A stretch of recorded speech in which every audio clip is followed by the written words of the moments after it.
history, geology, technology. Previous chapters in this series have focused on these factual accounts in the story of wells.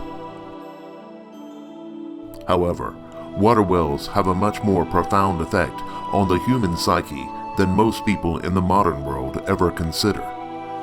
Today, drinking water is piped directly into our homes and is often taken for granted. Wells play an important role in many legends and myths. Amazing stories are told of heroes, gods, and the magical water entities that inhabit and guard the wells of ancient lore. These stories are not unique to any one culture or region, but instead are found across the entire planet, much like the living water that flows throughout this fantasy world, the world of wells.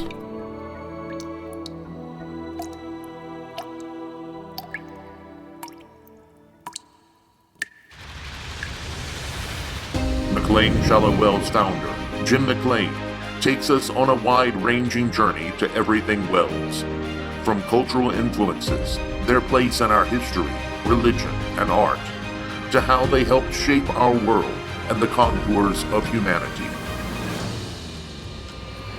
We will travel back in time to the origins of civilization, through myths and legends, across paintings and songs. Witness the fantastic journey unfold as we seek to understand our relationship with Earth's most precious resources. This is the world of wells.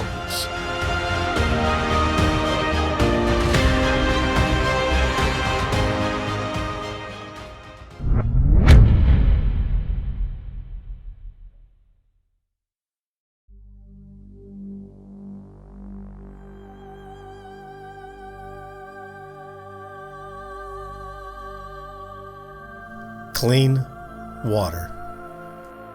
Clean water is one of the most powerful forces at work on our planet. The currents of humanity flow along with this water, for better or worse. For in all time, we are tied together. The influence of this on our existence is undeniable. Not only does it factor in our everyday actions, but also deep within our consciousness, a part of our very soul. Right now, we are taking a journey. We're going to travel across the ages and explore the way humanity has come to terms with our relationship to the water we so desperately require. We begin with the ancient peoples of North America and their legend of a fountain of youth.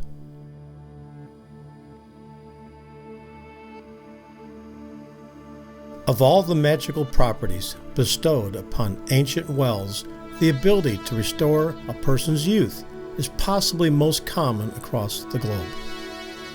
Legends and stories of these magical fountains have caused many an explorer and adventurer to brave the unknown in search of their lost youth. In St. Augustine, Florida, far south of my home here in Savannah, Georgia, a great explorer named Ponce de Leon began such an adventure.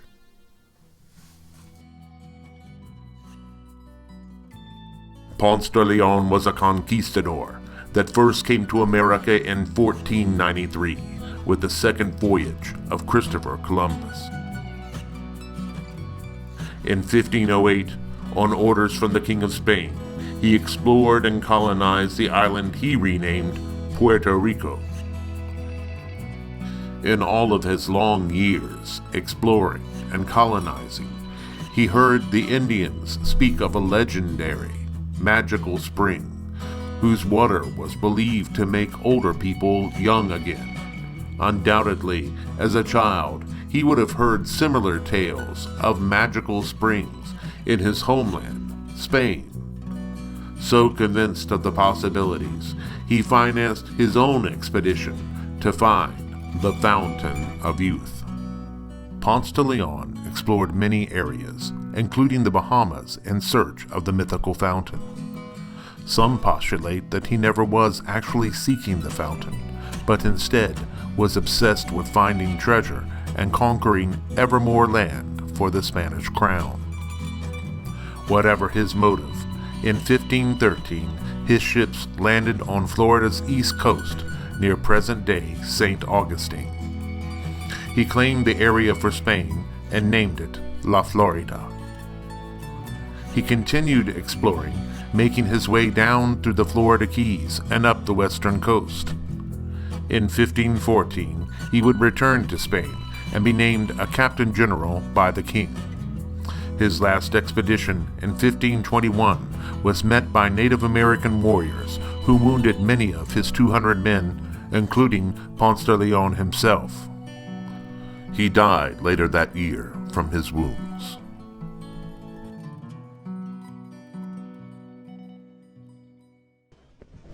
I'm in St. Augustine, Florida, to visit the site of the Fountain of Youth, discovered by Ponce de Leon in 1513.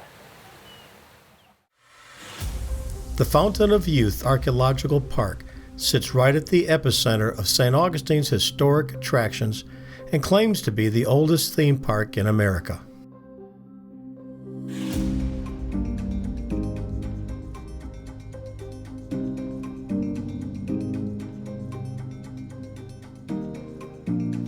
Upon entering, you find a display of historic photographs that immediately grab my attention.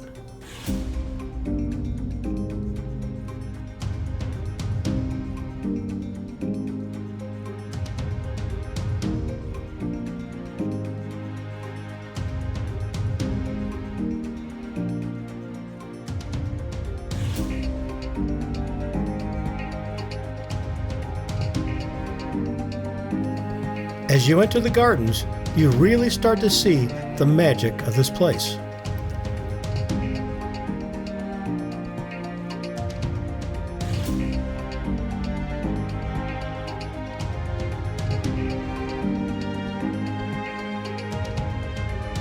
A collection of fountains dedicated to the theme of the park invoke another time of discovery and frontiers. Are one of these the Fountain of Youth?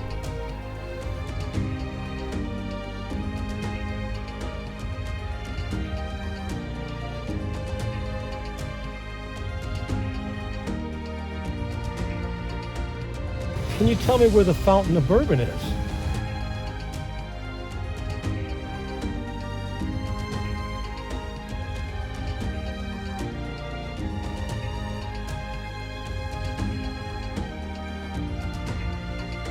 Hello?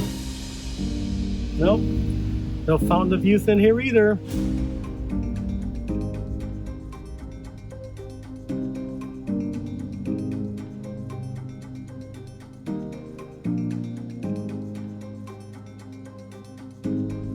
Social media enthusiasts are treated to a photo op I just couldn't pass up. My rap name is P. Dilly.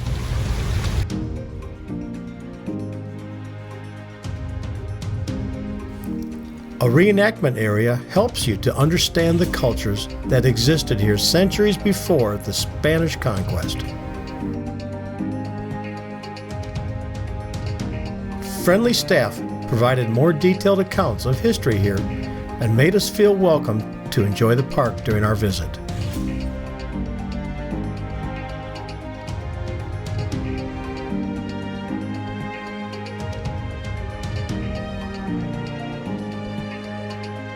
We finally reached our ultimate destination, the elusive Fountain of Youth.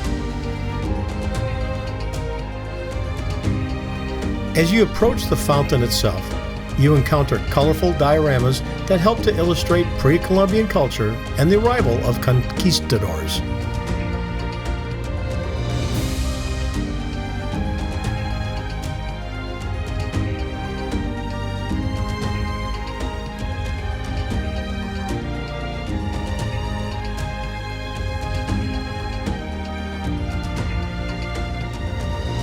A display dedicated to the Floridan aquifer explains the source of the fountain.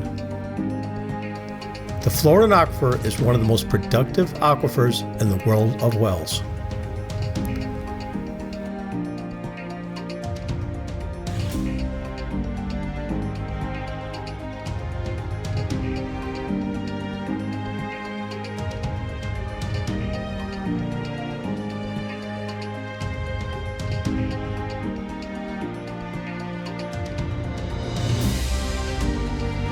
Arriving at the Fountain of Youth itself, I take a drink and put this legend to the test. Let's see what happens. I'm going to taste some water from the Fountain of Youth. So let's see if it works.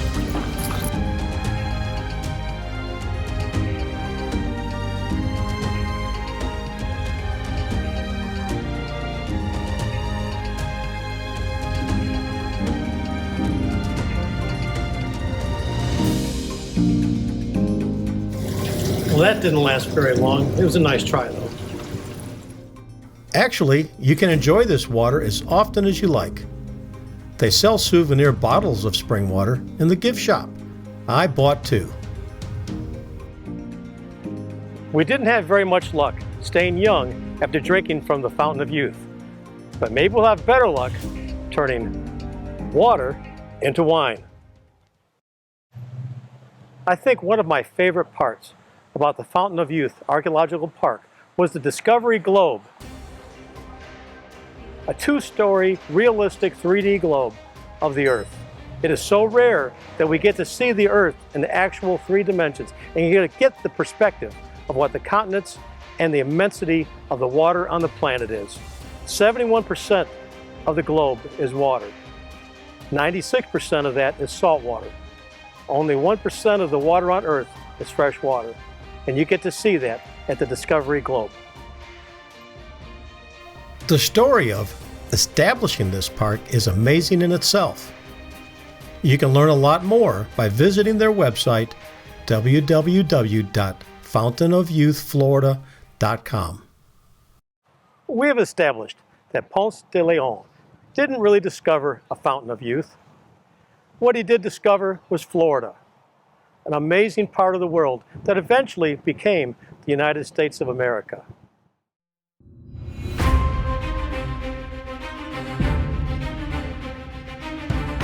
Ponce de Leon is not alone in history as a seeker of the magical fountain. Stories are told of Alexander the Great questing for the Fountain of Youth. And ancient historian Herodotus wrote in the 5th century BC of a fountain in a small kingdom on the Horn of Africa, which gave the people of the region exceptionally long lifespans. Hera, the ancient queen of Mount Olympus, was said to return to the well at Kanathos every year to renew her youthful status of virgin. The Greeks may have been influenced by Persian stories of the fountain, and even in distant Japan, the fountain held great renown in the mythos of the Far East. The purity of water and the purity of youth seem linked across the planet in the timeless stories of ancient lore.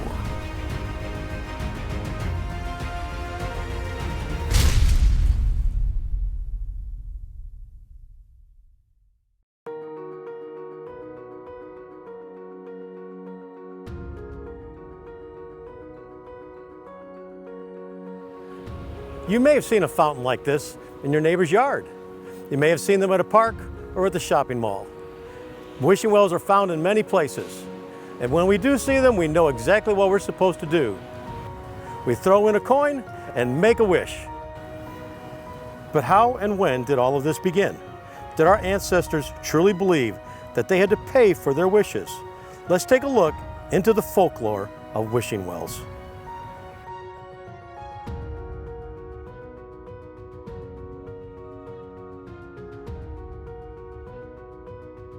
As I have said many times, clean, potable water is our most critical, vital resource.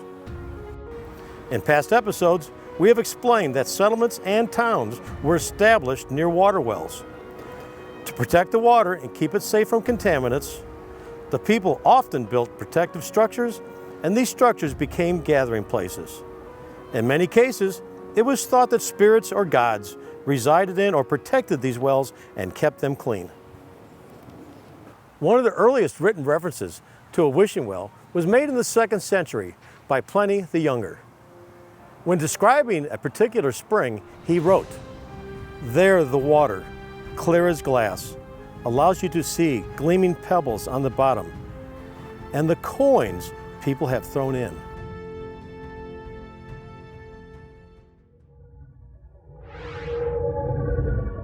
The origins of the wishing well are found around the globe. Theories surrounding these origin stories are often very intriguing. One theory is that people may have unknowingly discovered the biocidal properties of both copper and silver. They may have accidentally found the two metals used in coins actually protect us from organisms that are harmful to human and animal health. Some even theorize that this may be evidence of knowledge from a lost civilization. Perhaps to preserve this knowledge, or even teach it to young children, the myth of wishes being granted to those who tossed coins into the well was shared into common culture through songs and stories. The knowledge we are talking about is called the oligodynamic effect, from the Greek word oligos, which means few, and dynamis, meaning force. It is a biocidal effect of metals, especially heavy metals, that occurs even in low concentrations. Brass doorknobs and silverware both exhibit this effect. Brass vessels are known to release a small amount of copper ions into stored water. This kills fecal bacteria and counts as high as 1 million bacteria per milliliter. The metabolism of bacteria is also adversely affected by silver ions at low concentrations. Silver drinking vessels were carried by military commanders on expeditions for protection against disease. It was once common to place silver foil or even silver coins on wounds for the same reason. Even at your dentist, gold is used in dental inlays as it inhibits the growth of bacteria. Encouraging people to throw coins made of copper, silver, or gold could make the water safer to drink. Today, gold coins are worth more than they have ever been. And you must be truly desperate or truly wealthy to throw one into a well for a wish. However, the tradition is alive and well throughout the world. In fact, Rome's Trevi Fountain sees more than 3,000 coins tossed in each day. That adds up to about 1.5 million US dollars per year.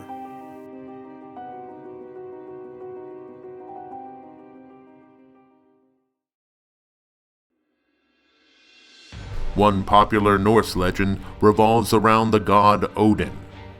Desperate to save the world from destruction, Odin seeks a sip from the well of wisdom. The price for such wisdom is Odin's right eye. Odin's eye is thrown into the well so others might see that a price must be paid to seek wisdom from the well.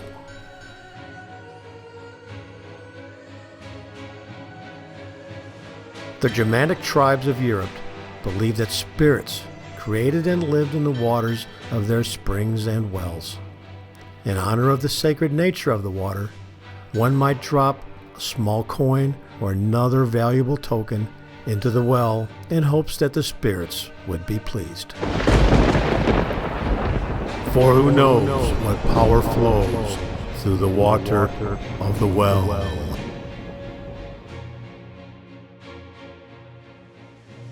Paying your respects to the well was common across Europe and inspired many a heroic tale. In one such fairy tale, a hero is sent on a long journey to the well at the end of the world, a spring in the dark heart of the forest. He is ordered to retrieve a vial of the water of life for a wicked witch. Only then will she release the fair maiden she has imprisoned. A few drops from this water confers beauty, wisdom, fluency in the language of animals, and immortality. Our hero nearly drinks the water himself, but in humility, he takes the vial directly to the witch. She greedily drinks down the contents, but does not gain tremendous power and immortality. Miraculously, she is cleansed of her wickedness and pursues a life of charity instead. So the true power of the well is to destroy wickedness, a theme we see told again and again across time. It even reoccurs in the famous Wizard of Oz. Dorothy and her faithful dog see the Wicked Witch of the West destroyed by clean water, and all of Emerald City hails her as a hero.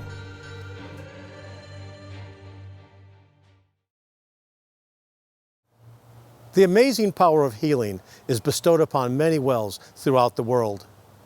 One particular well in England has a long reputation for healing. Bath, England, is home to the UK's warmest geothermal springs.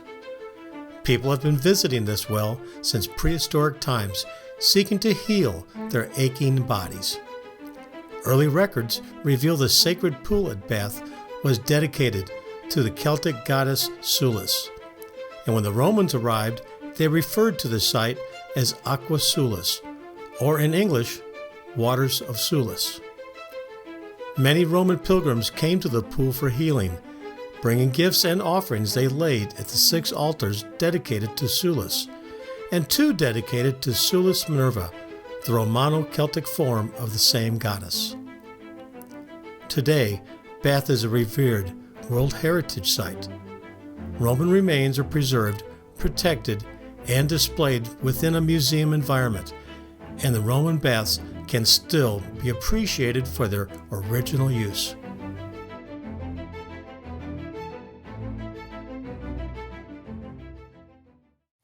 I'm here at God's Acre Healing Springs in Blackville, South Carolina, and what an amazing experience it has been.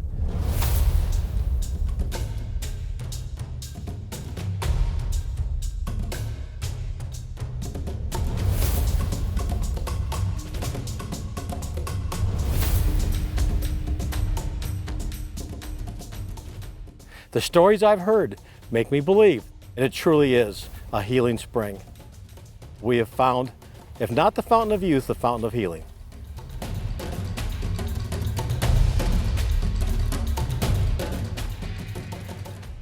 I've heard stories about healing burn wounds, the general health of the community. People bring their kids here every Sunday after church. This place is slammed with people looking to get some of the water from the healing spring here in Blackville, South Carolina. I need some of this water. I just took a nasty fall a few weeks ago, and I've been dealing with MRSA infection and broken hand. If this works, Does it get you right? if it get me right, that's all I need. With all due respect to all the water well drillers out there, this water tasted and felt fantastic. I can see why the locals have been coming here for generations.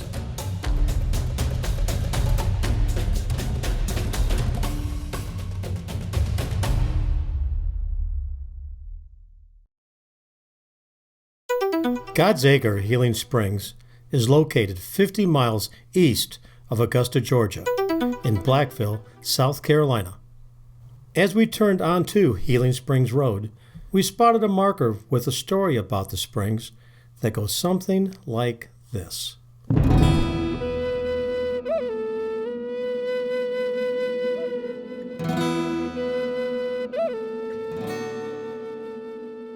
In 1781, after a bloody battle at nearby Windy Hill Creek, 4 wounded Tories sent inland from Charleston by General Bannister the Butcher Tarleton were left in the care of 2 comrades who had orders to bury them when they died.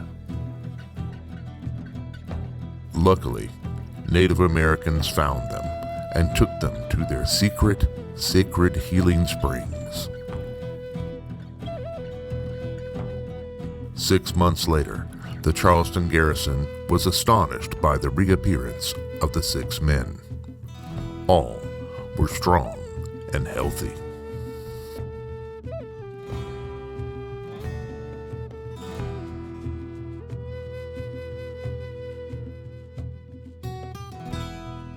Ownership of the springs passed from the native Indian tribes who revered them to an Indian trader, Nathaniel Walker, who bought them with corn. The site passed through several hands until it was acquired by L.P. Boylston on July 21st, 1944. He deeded the land and the springs to God. The waters, by analysis, are exceptionally pure and contain healthful minerals. People today, as in the past, believe they truly are healing springs.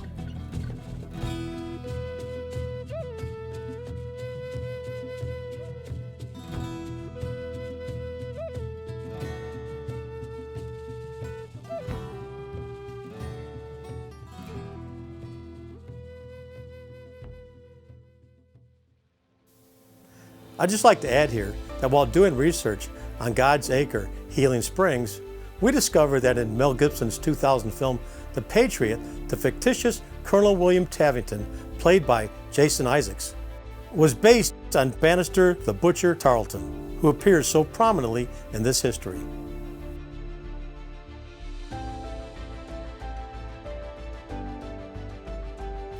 You never know who may have a role in the story of wells.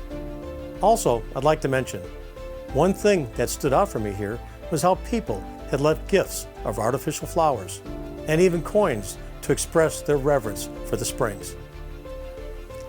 While I was visiting, a young person was removing coins from the spring. I stopped her and asked her, did she realize what the significance of that gift to the spring was? She didn't know. When I let her know that the offering was to bring good wishes or maybe a prayer for someone in need, and by removing that coin, they may be taking that good wish away. The science behind restorative baths has been well known for a long time. Soaking in warm mineral baths can ease sore joints and muscles, and application of cold water or even ice has its role in healing. And we just talked about how some of the different metals can enhance water and protect water. I think protecting water can be our prime inspiration for these stories of gods and fairies. If you wanted to convince a new generation of why they shouldn't throw filth into the well, perhaps tales of vengeful spirits and benevolent deities might be part of your arsenal.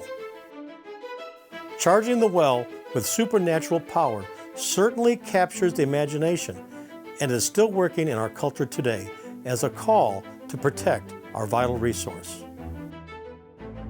Our children must learn these things from the very beginning. Learn not to follow the waters we need for good living. And if fairy tales help getting the message across, I'm all for the sharing of the fairy tales.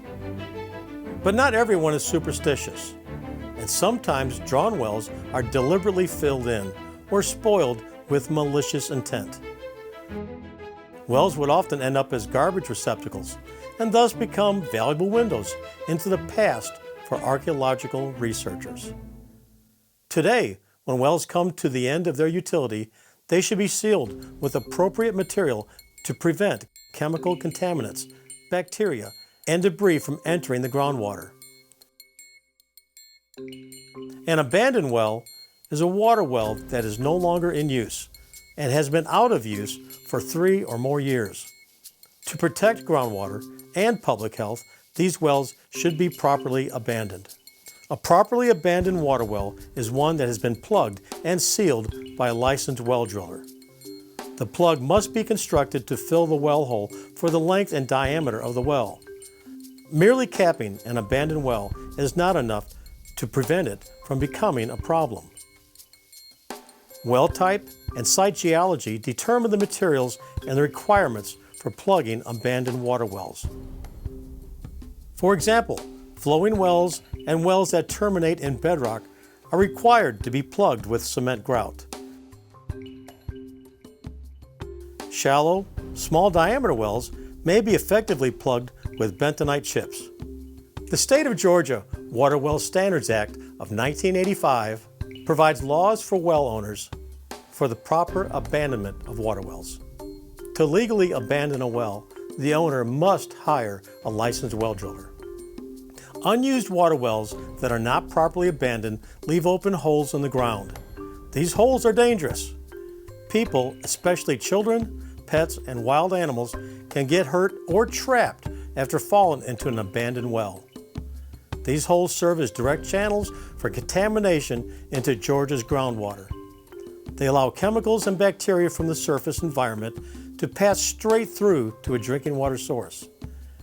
These open holes in the ground are often used for garbage and hazardous debris. The only way to eliminate dangerous conditions and groundwater contamination caused by unused wells is to properly abandon them. Proper water well abandonment restores the protective barrier to minimize groundwater contamination. It removes physical hazards by removing tempting openings for curious children and animals, restores stability to the land surface, eliminates or reduces liability, and protects and improves property values.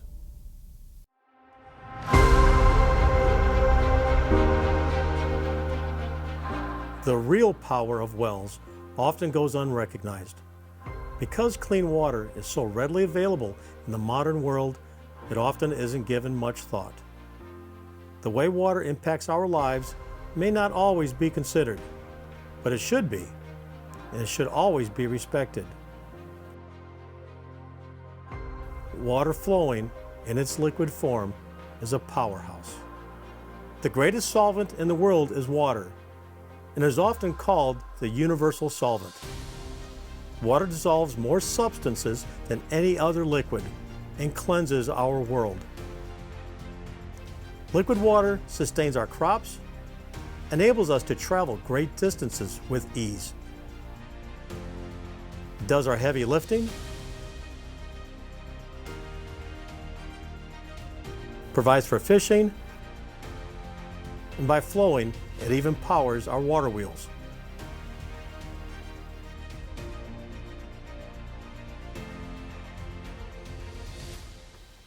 Ice, the solid form of water, keeps our food safe.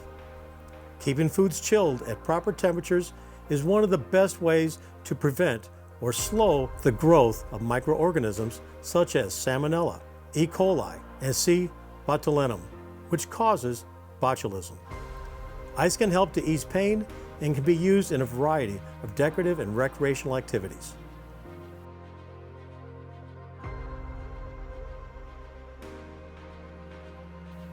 When water is heated, the molecules in the water vibrate, and some of them escape into the air, thus becoming water vapor or the gaseous state of water. Steam is a specific kind of vapor that is only produced through boiling, and when steam is created, it also expands. Each liter of water that is boiled will expand to 1,600 liters of steam.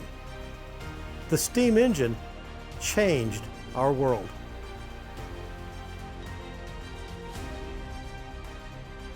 Steam also provides several healthful benefits. Steam loosens mucus and phlegm. This can help you blow your nose better and clear congestion. Just a single session in the steam room can help your body to eliminate up to 30% of its waste and toxins through perspiration. Steam often will help reduce inflammation. Inflammation may be behind many serious ailments, but even minor aches and pains are relieved by a reduction in inflammation. So there we have it. In the real world, wells are more magical than they are in myth and legend. Licensed well drillers are stewards of clean water. We protect and provide the precious water of this world for you. And nothing is more important than the water you drink. Thank you for watching, and I'll see you next time on the World of Wells.